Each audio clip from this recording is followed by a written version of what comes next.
Welcome to the Ray Harryhausen podcast, the show dedicated to the life, career and films of a special effects titan.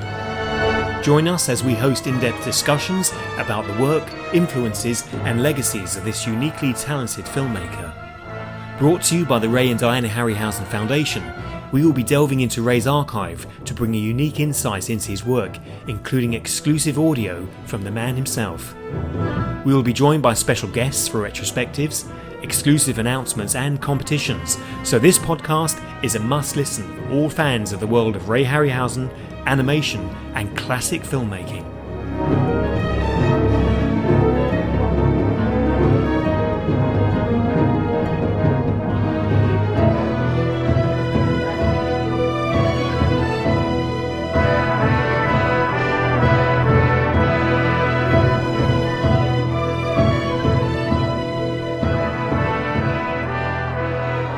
Welcome to episode 24 of the Ray Harryhausen podcast. We'll be going back in time 70 years to discuss Mighty Joe Young, the 1949 classic.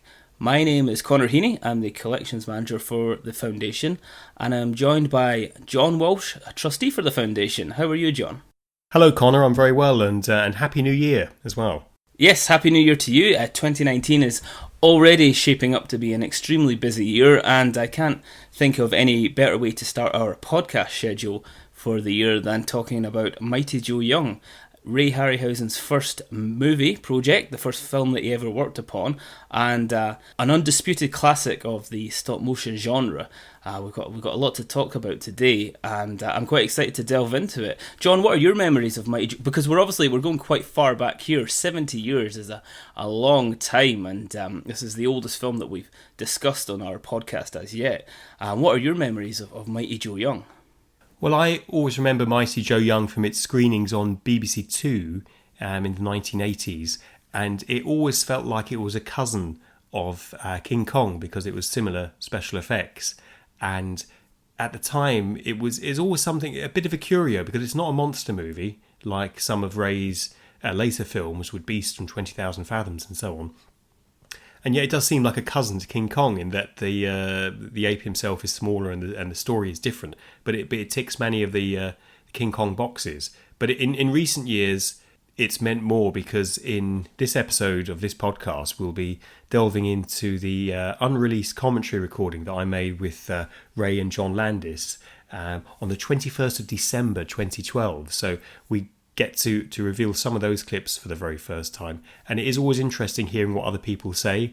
And when people hear you say, Connor, it's a classic, and I repeat, yes, it's a classic, the very definition of a classic is if there's still interest in it in the greater public, and that the studio is still putting resources behind it.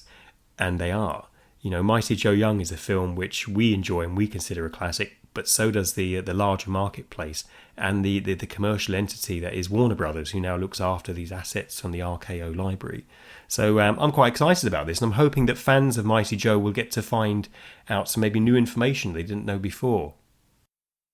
Yes, I hope so, and as you mentioned, we'll be peppering our show with clips of Ray Harryhausen and John Landis discussing Mighty Joe Young, which is just a joy to hear them both talking about it, because John Landis, as well as being a famous director, is essentially a film historian as well. He's very, very interesting view on the history of cinema, and he's very passionate about this era of filmmaking. And Mighty Joe Young was one of his favourite films growing up, because, as you mentioned, you saw it on television in the 1980s, and during the 1950s in the USA, this was one of the, I think John described it as $1 million movies, which was essentially, it was on television every night of the week. So if you were a child, or if you were growing up or watching television at that time in the USA, you would have seen Mighty Joe Young quite a few times, and I think it ingrained itself into people's consciousness that way. And I think similarly to how Jason and the Argonauts or Clash of the Titans are screened in the UK on bank holidays and at Christmas, I've heard that Mighty Joe Young is regularly shown on television at Thanksgiving in America. So it's become one of those traditional films that people like to watch at special times of the year and when they're on holiday and so forth. Okay, well, let's do a quick plot summary for Mighty Joe Young. Max O'Hara and his sidekick Greg are searching the remotest parts of Africa for animals to appear at O'Hara's nightclub. They come across Joe Young, a 10-foot gorilla, and attempt to capture him, but learn that only Joe Young, who has raised the gorilla from infancy, can control the beast. Visualising the possibilities for his nightclub, Armstrong ships them both to Hollywood, where Mr. Joseph Young of Africa becomes the star attraction. There, Joe performs a number of tricks for the audience, including holding a piano above his head for Jill to play, and performing a tug-of-war with strongmen and wrestlers. But Joe is unhappy. One night when he is sitting in his cage, two drunken club patrons get him intoxicated, and he breaks out, totally destroying the nightclub. Joe, however, redeems himself when he rescues a child from a burning orphanage in a dramatic fashion. Joe is returned to Africa alongside Jill and Greg, who accompany their large gorilla friend back home. So, Mighty Joe Young was first released on the 27th of July 1949. Its primary cast consisted of Terry Moore as Joe Young, Ben Johnson as Greg, Robert Armstrong as Max O'Hara, and Mr. Joe Young as himself. The technical cast and crew included Willis O'Brien as the technical creator, Ray Harryhausen as first technician, and Pete Peterson as second technician. Marcel Delgado constructed the 6 Joe Young latex armature models, with George Lofgren, taxidermist, creating the fur for the animated models. Within the Ray Harryhausen collection today, we hold one of these original Joe Young models, alongside a number of important key artworks created by Willis O'Brien, Ray Harryhausen himself, and Mario Larinago. We also hold one of the armatures which was used for Joe Young during the famous piano sequence and had been repurposed from a War Eagles model. We also hold an exact replica of the Mighty Joe Young armature, the Jennifer model as it was called, which was made for Ray by Eighth Wonder Studios. As you mentioned, it is a classic. It does have strong parallels with King Kong, and that's mostly due to the fact that it's essentially the same team that created King Kong. It's the legendary animator Willis O'Brien and producer and director Ernest Schoedsack and Marion C. Cooper. And you can just imagine Ray Harryhausen as a man in his 20s going to meet his heroes and then going along to work with them on his first film project. It must have been a tremendous experience. It must have been. And let's kick off with our first delve into our own mini audio archive with John Landis discussing how he watched multiple times on television Mighty Joe Young. Here we go. This is one of my favorites. You know, in Los Angeles, actually in the United States, the RKO television stations was Channel 9 in New York City, Channel 9 in LA, and I don't know what the locals were. It was like in 16 or 20 some cities across America. They were the local stations. Yeah. They would have programming in the 50s and 60s called $1 Million Movie. Do you remember that, Ray? I remember that, yeah. And the $1 Million Movie, the programming was every night at 8 o'clock would be the same movie for a week, plus twice on Saturday and Sunday. So my generation, we literally, I was born in 1950, so all of us, I mean, Joe Dante in New Jersey would watch the New York station. Me in California would watch the LA station, but people all across the country. We would watch these movies, and they would be movies like Mighty Joe Young, Godzilla, Thing. Don't compare Godzilla. No, just all these movies, the kind of movie. They would show tons of fantasy pictures, and the Universal horror pictures, and we'd see and we'd memorize them. We would know the entire dialogue from the movies. I must have seen this movie 75 times by the time I was 12. I love this picture. John Ford and Marion C. Cooper present Mighty Joe Young. So it's great to hear, of course, Ray and fellow American John Landis. For those people who are not entirely familiar with John Landis and know the name, of course, he's the iconic director of films like Animal House, American Werewolf in London, Trading Places, Coming to America, and of course the iconic Michael Jackson's Thriller short film. It's great to hear them talk, isn't it, Connor, and to be so enthusiastic about the process and the people who were around at the time. You've done a special collation, haven't you, of this commentary, so you've really listened to it quite closely. Yeah, and it was a joy to listen to because, they're both obviously both legendary filmmakers, but aside from that, John Landis and Ray Harryhausen were very good friends, and this is something that I've spoken about with Ray's daughter Vanessa, where she really appreciates the friendship that John Landis offered to her father. They first met one another in 1980 during animation for Clash of the Titans, and became film friends ever since then. So listen to the commentary.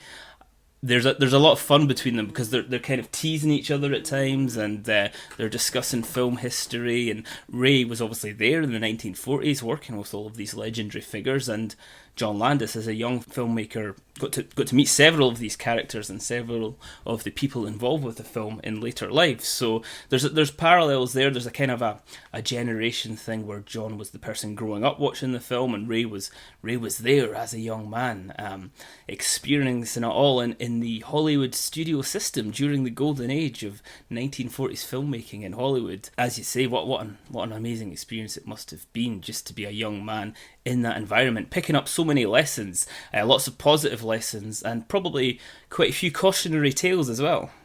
Absolutely. He met the legendary film director John Ford, and let's just see what John Landis had to say about that when he met him for lunch. Whose sensational exploits will startle you, thrill you, electrify you with hair-raising excitement and suspense. Did John Ford ever come into the animation? No.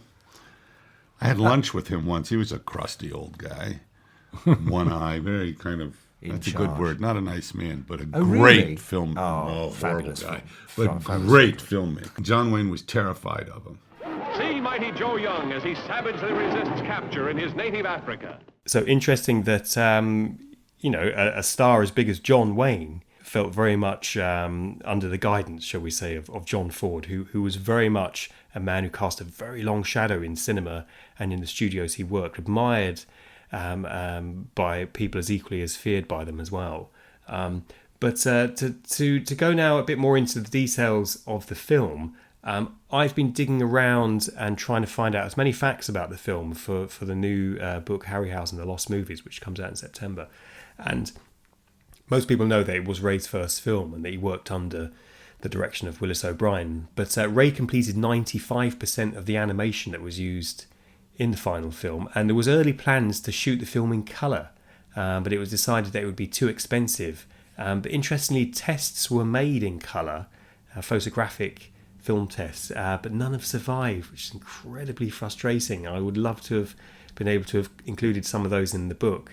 But the original title was Mr. Joseph Young of Africa, and it's amazingly partly based on a true story entitled Toto and I, a Gorilla in the Family, by a woman called Augusta Maria Dower Hout, and it was published in 1941, and it was about the adoption of a baby female gorilla after it's orphaned during a hunt in equatorial Africa in 1931, and the book chronicles that lady's experience of raising Toto as a family member and dressing her in human clothing. Where the film departs, of course, is the trip to Hollywood and what continues there. But I must say, to say it's partly based on a true story seems quite incredible, doesn't it, Connor? Yeah, that's right. I mean, it's as you mentioned at the start of the show, it's a far more kind of family-friendly affair. Mighty Joe Young is by no means a monster or a creature on the rampage. He's a very sympathetic character, and he's essentially the film's protagonist. So for it to be based on a true story, when you see some of the film's posters and some of the re-release posters in particular that you can see in Richard Hollis's Harryhausen, the movie posters book, you see this huge gorilla and snarling and on the rampage. But in fact, the truth of the film is it's a very warm and friendly picture, and the emotion which is invested into Mighty Joe Young is quite special. So yes, the imagination of, I suppose it was Willis O'Brien who read this book, and he'd always been associated with gorillas ever since King Kong, and I suppose that fired him up to have another go at creating another gorilla picture, another smash hit. I think so, yes. And in sort of my research for what was cut from the film, there was going to be more than one gorilla. There was during the 2 years of pre-production, there was many scenes that were cut, and there's some beautiful artwork from Willis O'Brien that reveals what could have been. But the scenes that most fascinated me was there was a cable car sequence with a fight between two gorillas.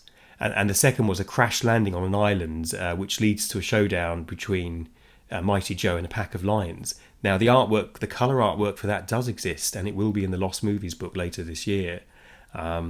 It's amazing to think it was going to be a bit more of an aggressive and fighting film. And this is what John Landis had to say about gorillas fighting.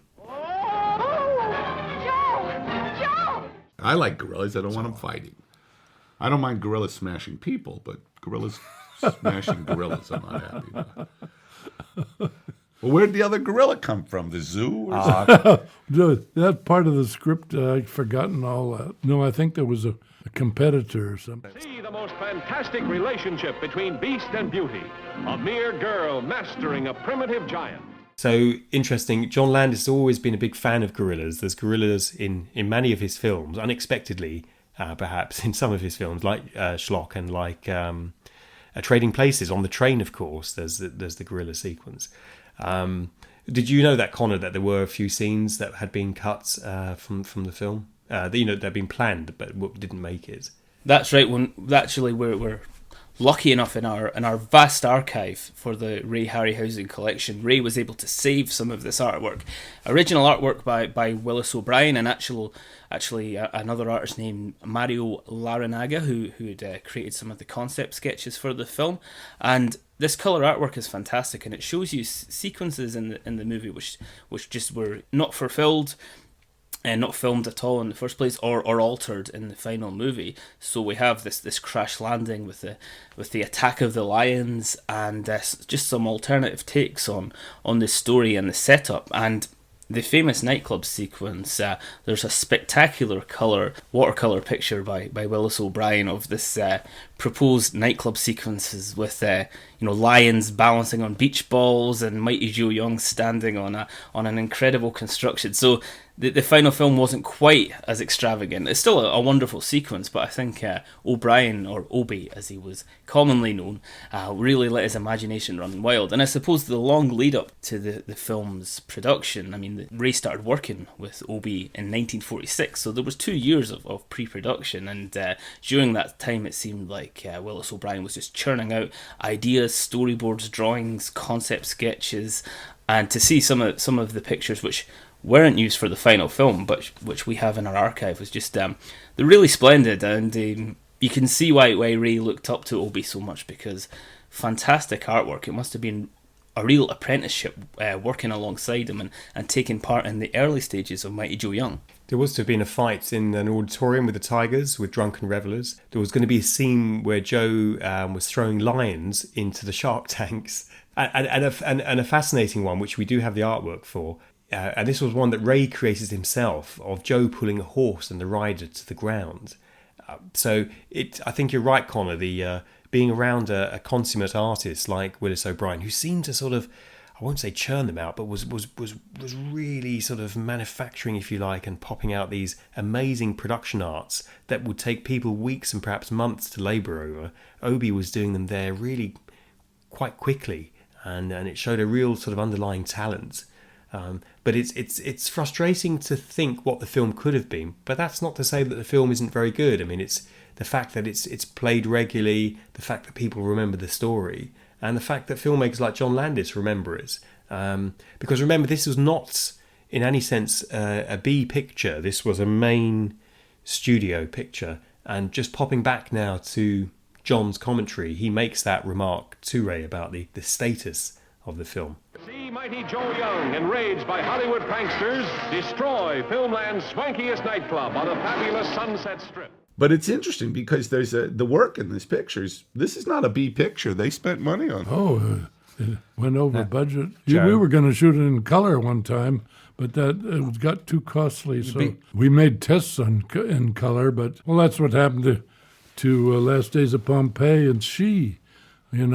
They were both supposed to be shot in color, and the RKO wouldn't put up the money, advance money. There he is. Mighty Joe Young, the picture that's alive with the most sensational action thrills ever filmed.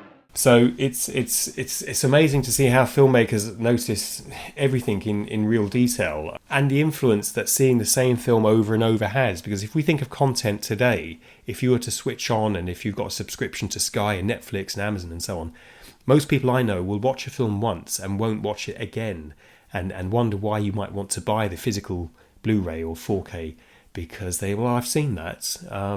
So I think there is a sense of not wanting to return to something you've already seen because it has less value, it has less currency. But when John Landis was watching television, there would be very few films like this. So of course, when they come on, of course you have to watch them again. Whereas Mark Gatiss said last year when he was watching Jason and the Argonauts on television, it would be very special because there were very few films like that. So I think Ray was lucky to be working at a time when there was few films like this. But of course now we have the ultimate luxury of being able to download in 4K most of these films, and certainly in Blu-ray all of these films. So I think the accessibility has made them, I suppose, less special in that television scheduled way, but still exciting, I think, for us to show them to young viewers, wouldn't you say, Connor? Yes, and I think Mighty Joe Young in particular seems to be a movie that animators, stop motion animators, or people that are involved in the special effects industry, Mighty Joe Young seems to be one that they like to analyse in detail, probably because there is so much animation in the film. You know, from his introduction, Joe is basically in every scene, or most scenes from there on, and there's so much clever animation, there's so many sort of very technical and very complex sequences which are just a dream. The opportunity to watch how these effects were achieved is really enjoyable for people who are in that field of expertise. So I think Ray on occasion felt like his films maybe shouldn't have been analysed in such detail. I know that Alan Friswell, our conservator, told Ray that he'd watched Sinbad and the Eye of the Tiger frame by frame, so he'd watched each frame individually, which is a godsend if you're interested in Ray's work and you want to kind of analyse that so forensically and understand every single aspect of his films. Then that's what the wonder of DVDs, and even with VHS that would have been difficult, but when you've got DVDs and you've got Blu-rays, that opportunity to immerse yourself in the film is really fantastic. Of course, when Mighty Joe Young was first released, most people would have gone to see it in the cinema, and even if they'd seen it multiple times, they wouldn't have been able to really invest themselves in quite so much detail as we can today. No, absolutely. And that's why it's great for us to be able to pore over this and over the commentary. Incidentally, there is a release of commentary that was created for the DVD and later ported over to the new Blu-ray release. And it's Terry Moore, star of the film, along with Ray Harryhausen and Ken Rolston, who people know as an effects aficionado and had worked at Industrial Light and Magic and is a good friend here at the Foundation. Now back to our commentary record with John Landis, where he inquires about Joe's furry coat. Mightier than King Kong, Mighty Joe Young. But it's nice to see Joe walk by like that. And it's the same thing with, did he have the same fur as Kong? No. What did you use for his He has fur? a special fur that George Lufkin devised. He was a taxidermist originally. What was it made of? It was made of unborn calf. Oi. It was rubberized and stretched over the figure. Well, you try not to disturb the hair each frame. Well, is that true? I've always read, now that I can ask you, on Kong, they say that when they touched him... Well, that was rabbit fur. But in the film, it really looks like it's wind. That's the wind. But it was an accident, right? It was an accident. It looks wonderful. So John is a real detailed person, isn't he? Like many film directors are. He's really interested in the smallest possible detail as how things were animated. Was it the same type of fur as used in King Kong? And, you know, for John, he was able to watch, as he says, $1 million movie. So I wonder how much John became a film director specifically because of the films he's watched, and whether Mighty Joe Young could claim to be the film that made John Landis the film director he is today. Well, it is interesting because throughout the commentary he is asking Ray questions such as, where were you when this sequence was shot? Were you present during the live action filming? Did you see? And it's technical questions that perhaps we wouldn't think to ask, but of course, in John's mind, after working on films such as American Werewolf in London, where he was there for everything, he was there for Rick Baker's fantastic special effects extravaganza. He found it quite unbelievable that Ray and Willis O'Brien and the rest of the technical team would be kind of removed from the live action filming that was taking place.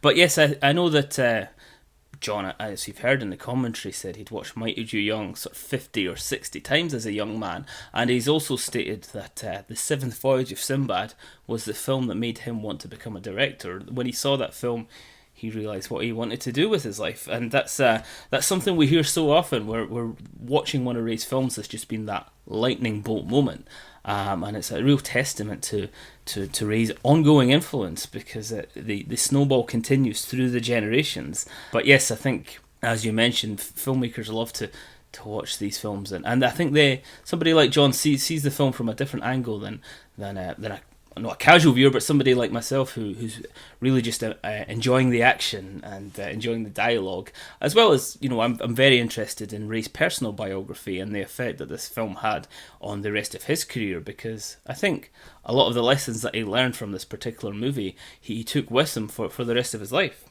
Oh, most certainly, and John is quite split from his viewing experience, because he talked about the technical, about how the gorilla was roped in that particular sequence, but then goes on in this clip to mention how emotional the film made him feel. Have a listen. John Ford and Miriam C. Cooper present Mighty Joe Young. But tell us about I'm interested. This sequence is so extraordinary with the ropes, because you did it again in Guanji, but here I just find it incredible when you have the wider shots like that, where see how he came in for a second? Yeah. It's just look at this, and then the ropes, especially in the wide shots when they're tied. But it takes many months on this sequence. How many animators were there? Just me. They tried several other animators out, but they didn't. This was my shot, and I shot that. But now, on your pictures, your later pictures, you always were on the set directing the live action. Now, who directed this live action? Cooper? Willis O'Brien. Or Willis O'Brien. Yeah. And I think the black and white helps. Joe, look at him. Do you see how he got off that horse? Joe, put him down. This movie used to make me cry when I was a little boy during the orphanage fire. Oy. Oh, very much so. See Mighty Joe Young as he savagely resists capture in his native Africa. John Landis, funny enough, had the thought that I had when I used to watch the film, because I don't know if you remember, Connor, on the original 1933 King Kong, they used different size model versions of Kong that had different facial features, but also he seemed to have a different scale from sequence to sequence. He would sometimes seem as if he was over 100 feet high, and then other scenes would seem like he was 50 or 60 feet high. So it's interesting. John Landis goes on to ask Ray about the change of size of Kong and whether or not Joe went through the same problem. And here's that clip. Now, is Joe... You know how King Kong changes size all the time in the movie? Yeah. Does Joe remain pretty constant? Because he seems bigger there than... Whoops, ow. Well, he's supposed to be 12 feet high. But the rear projection plates were difficult because they were a lot of them weren't very sharp in focus. Mm. But did you have a lighting cameraman? No, he did that, and then he was just reading the newspaper when I was animated. Mightier than King Kong, Mighty Joe Young. It's interesting. I think why that probably happened on Kong and not on Mighty Joe is because there was more than one animation team working at the same time. So, and on Kong, it was really the first feature film to feature a main character in full stop motion. So when you compare both of these scenes, they're worlds apart in terms of technical achievement, clarity of image and smoothness of motion, as well as that whole thing about the fur.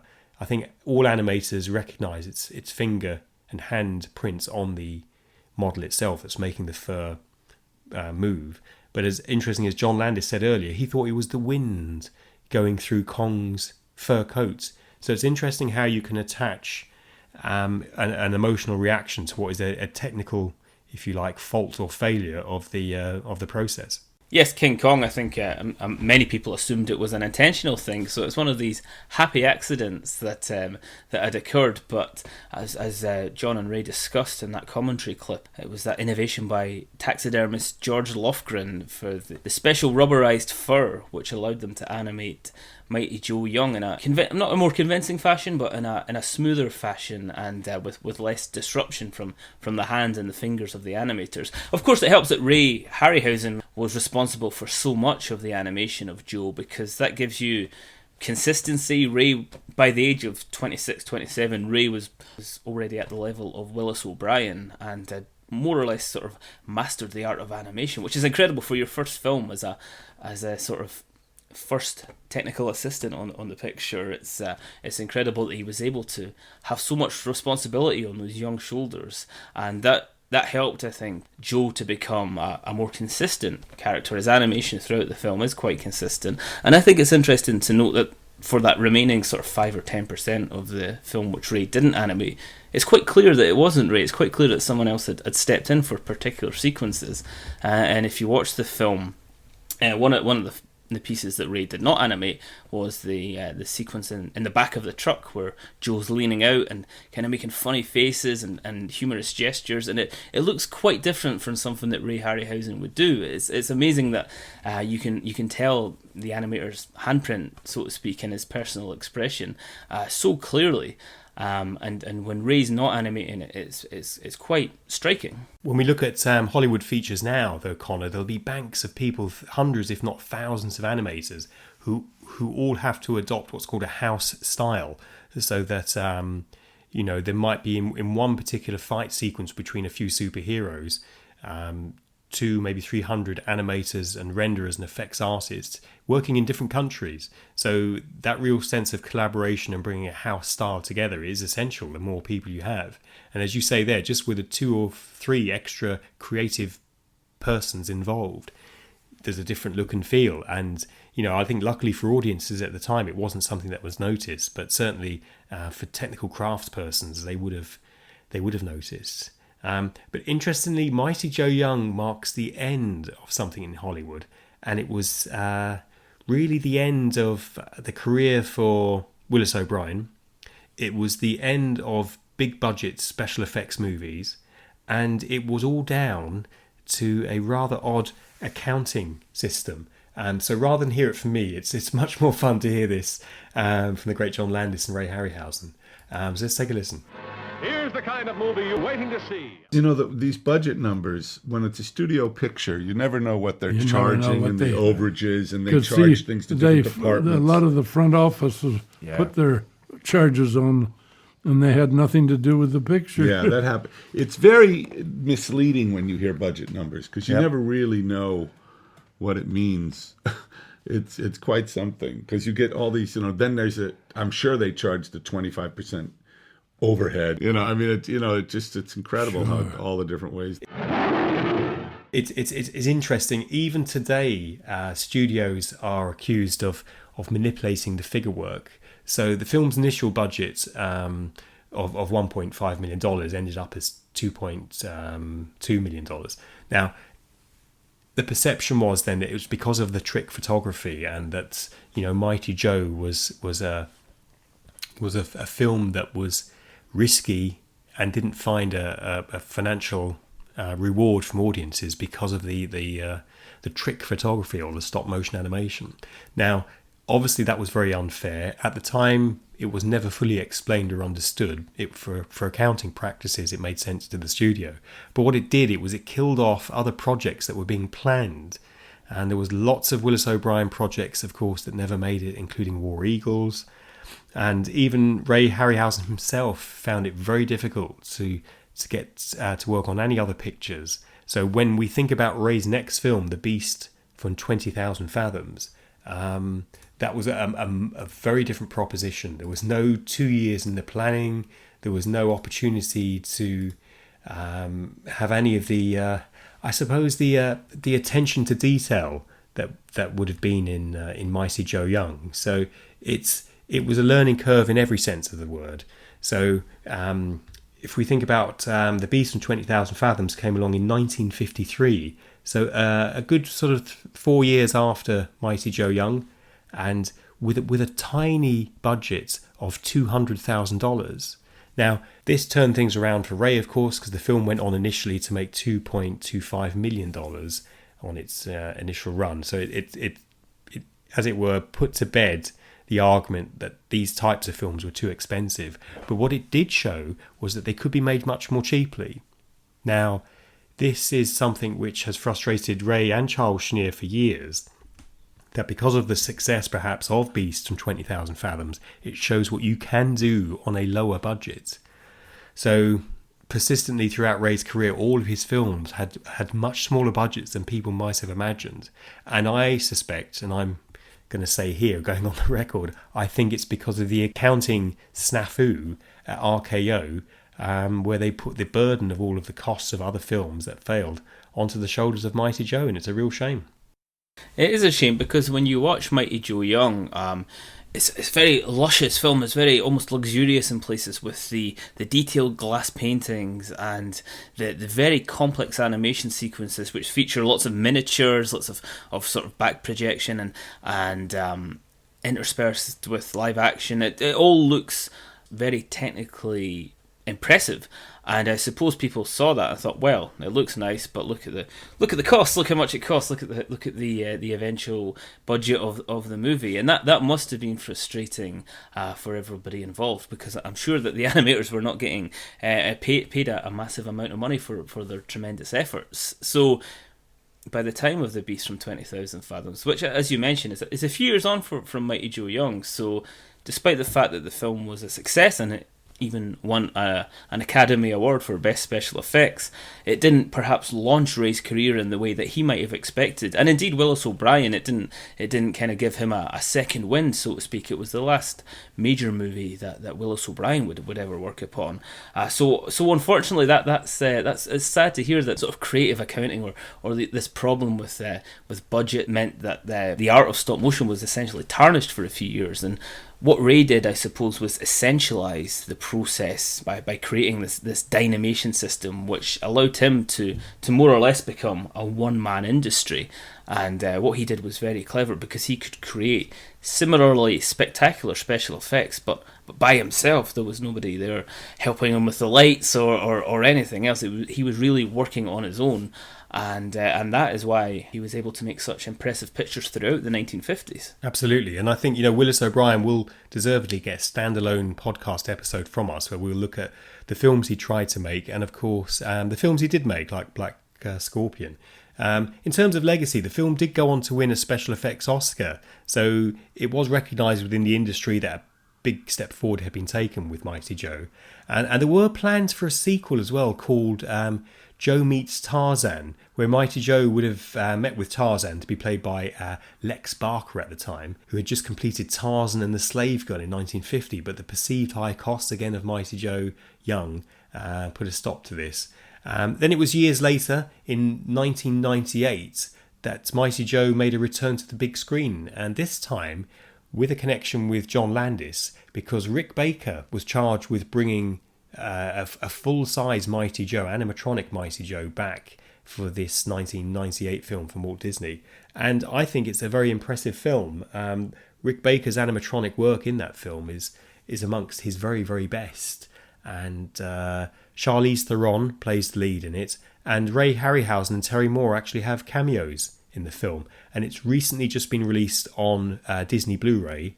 So if you hadn't had a chance to see the film before, I would urge you, if you know the original, have a look. I think it's a great film. It's a great watch. It's an updated version. There are some CG effects in there as well, but the standout for me is Rick Baker, who often works with John Landis, and his brilliant animatronic gorilla. Have you seen the 1998 version, Connor? Yes, of course. I was a child of the 90s. I grew up in the 1990s, and anything with Bill Paxton in it, especially, he was the king of these 1990s blockbusters that I enjoyed. And we've got a wonderful picture of Ray Harryhausen with Terry Moore and Charlize Theron, which was taken during Ray's cameo in the movie. And I know that Ray loved Rick Baker's gorilla, and Rick Baker made many gorillas over the years, and I know that that Ray saw some of Rick Baker's gorillas when he visited his home. But yeah, I mean, Ray was a big gorilla fan anyway, and Rick Baker really made a magnificent model for the 1998 remake of Mighty Joe Young. It looks spectacular, and it's far more naturalistic and more, as you might imagine a real gorilla to look, albeit sort of 10 times the size. And that take that they had on the sort of more conservation themed film, yeah, it's a fantastic 90s family film. So interestingly, there's been no full soundtrack release for the original sound recording for the score for Mighty Joe, but there is a rather wonderful monstrous movie music label release, and that involved the Radio Symphony Orchestra of Slovakia. And I must say, it's really rather good. And you've used that before, Connor, on our music episodes, haven't you? That's right. We did our early music of Ray Harryhausen podcast special, and we are very thankful to Monstrous Movie Music, because they provided, or the CDs within our archive, which they sent to Ray, provided a lot of the scores that we examined on that show. A real labour of love for that particular label. The inlay liner notes are a really interesting read. David Schechter and his team should be very proud. And one interesting cameo, another cameo for Ray and Mighty Joe Young, is that they invited him to play the cymbals on their re-recording of Beautiful Dreamer. So you have a little glimpse into Ray's brief musical career as he crashed the cymbals on their recording of the classic theme from Mighty Joe Young, Beautiful Dreamer, and that's detailed in the liner notes for that re-recording. But yeah, without labels like Monstrous Movie Music, you really wouldn't have any great opportunity to listen to the soundtrack in depth, other than watching the film itself. And of course, Connor, you've used some of that in the edit here in this podcast, so that people get to hear Mighty Joe's music. Interestingly, though, technically the reason the film music probably doesn't exist anymore is because it's married now with the sound effects and the audio dialogue for the film's mix. So the separate elements tended not to be kept once they'd been married with the other sound elements, and so were discarded. So they didn't realise back in the 30s and 40s that people like us, Connor, would pay lots of money to have them on little shiny silver discs. But such is life. But the film itself, of course, has been beautifully restored by Warner Home Video and is available in either a standalone Blu-ray, or you can buy it in the special effects collection, and that comes in a beautiful box effect and like a book box, and it has Son of Kong, Mighty Joe, the Beast from 20,000 Fathoms, and bizarrely Them, the the film about the giant ants in the desert. All four of them films are they're of different varying quality. For me, it's Mighty Joe and Beast, which are the two standouts in the packet. But the restoration on them, all four, is flawless. So if you're a fan of older monster movies and want to see beautiful restorations from Warner Home Video, then I can highly recommend those. And we hope, don't we, Connor, at some point in the future to license the full John Landis soundtrack commentary to a future release of Mighty Joe Young. And you've given talks about Mighty Joe Young, and you know there's lots of other information and material out there that you could put together for a very special DVD release. Well, that's right, and as you mentioned, there is still interest in this film. When you were talking about the soundtrack there, I was thinking that perhaps in 1949 people weren't thinking, wow, in 70 years people are really going to want to listen to the soundtrack to this film, but people do, and people are very interested in the behind the scenes material, testament from people who were involved in the creation of the film. And there are still, I mean, we've got a vast amount of resources on Mighty Joe Young in our personal archive, and there's still interest in the film to this day. The University of Aberystwyth University uncovered a scrapbook from the film which was bequeathed to them, containing lots of original artwork, sketches and autographs from the entire cast and crew, including Ray Harryhausen and Willis O'Brien. So they invited me down to introduce a screening of the film. late last year, and it was wonderful. It was packed. There was standing room only during my short introduction to the film, where we spoke about some of this material from our archive, and then they put on an exhibition about the scrapbook that they found and some of this magnificent artwork, and a discussion about Willis O'Brien and Ray Harryhausen. So people are still interested in screenings of the film and in finding out information about some of the lost material from the 1949 classic, and it's great to see. So we'd love to see, or we'd love to hear this commentary with Ray Harryhausen and John Landis, and really I think people should hear it, John and Ray discussing the film together and enjoying watching the movie once more.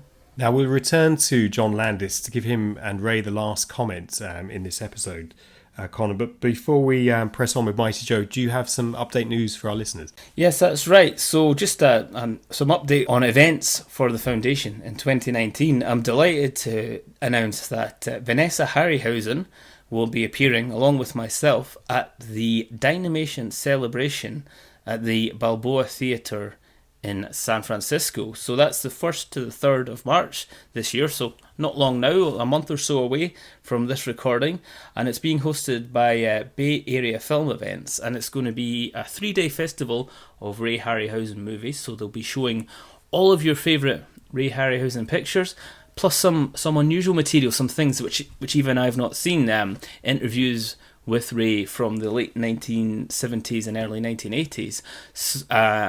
Vanessa and I will be hosting presentations and Q&A, and we'll be delving into our archive to discuss some of Vanessa's personal memories of growing up with her father and this incredible menagerie of creatures and creations in the Harryhausen household. So that is the 1st to the 3rd of March, and we hope to see you all there. There'll be a special meet and greet on Friday the 1st of March where you'll be able to come along and meet Vanessa and have your picture taken with her and talk to her about her dad and about the ongoing work of the Foundation. And it's something that we're all very much looking forward to. The guys at the Bay Area Film Events have got some fantastic things planned, so watch this space and take a look on our Facebook and our official website for more details. I was going to say, that sounds good, and Connor, you cut together a very nice short film of our trip to San Diego Comic-Con from 2018, which is now available online, isn't it? That's right. If you go to vimeo.com/Ray Harryhausen, you'll see the first part of our appearance at San Diego Comic-Con, and it's John's talk, Ray Harryhausen and me, and again very well received, a packed room full of eager Ray Harryhausen fans, and so you can see that as a teaser, because there should be more to come in terms of lectures and presentations from the Foundation. So just keep listening to the podcast for further announcements and keep an eye on our Facebook and Twitter. Also, in terms of announcements from the Foundation, we're delighted to have collaborated with artuk.org to make some of Ray Harryhausen's artwork available to purchase. High quality prints, extremely high definition photography by our photographer Andy Johnson, who did a remarkable job in capturing Ray's original images and creating these wonderful files, which can now be purchased from artuk.org. And we've started with a celebration of the 7th voyage of Sinbad. So some of Ray's key drawings for that film, the skeleton sequence, the snake woman, and the famous rock hatching scene, are now available, and you can have those framed on your wall at home. Fans are always asking when we do our events and presentations, where they can purchase this original artwork, and this is a collaboration we started with Art UK, who's a fantastic, if you take a look at their website, artists from across the UK, and it's a wonderful resource into classic artists, modern artists, and it's great to have Ray Harryhausen on there too. So take a look at that, and you've seen the prints, John. That they look wonderful, and I'm going to have a few up in my house myself. Yeah, no, they're fantastic. I mean, they make a perfect gift, and they're at reasonable prices as well. So these are, I think, going to be limited editions, so they won't be along forever. So do pop down to Art UK online and take a look. And if that about wraps it up for us, I think, in this episode, doesn't it, Connor? Yeah, I think we've got a lot more to speak about, and as you mentioned, Willis O'Brien alone deserves a standalone episode, so that's something we'll look into, as well as some of the other people that were involved with Mighty Joe Young, Marion C. Cooper and Pete Peterson, and all of these people that Ray got to work with on his earliest film projects. So watch this space for a further delve into the careers of Willis O'Brien and his relationship with Ray Harryhausen. But for now, we hope you've enjoyed our discussion of Mighty Joe Young, and as you mentioned, John, we'll finish with none other than Ray Harryhausen and John Landis discussing the film.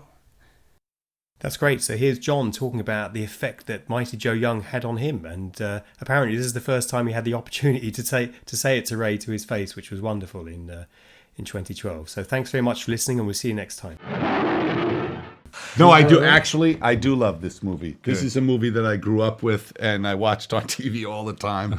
And it's one of my favorite Harryhausen pictures. It really is. I'm serious. Above Clash of the Titans? Actually, I like Jason and the Argonauts, I think, the best of all your movies. Because Jason and the Argonauts has by far the most intelligent screenplay. Yeah. It's a very good screenplay, and it makes a difference. Seventh Voyage of Sinbad, though, is still got the greatest creature ever. Copyright in the Ray Harryhausen podcast is owned by the Ray and Diana Harryhausen Foundation, a registered Scottish charity. Number SC 001419 2019. This recording may not be reproduced in whole or in part without written permission from the Foundation. The views expressed within these podcasts do not necessarily reflect those of the Foundation, its trustees or employees.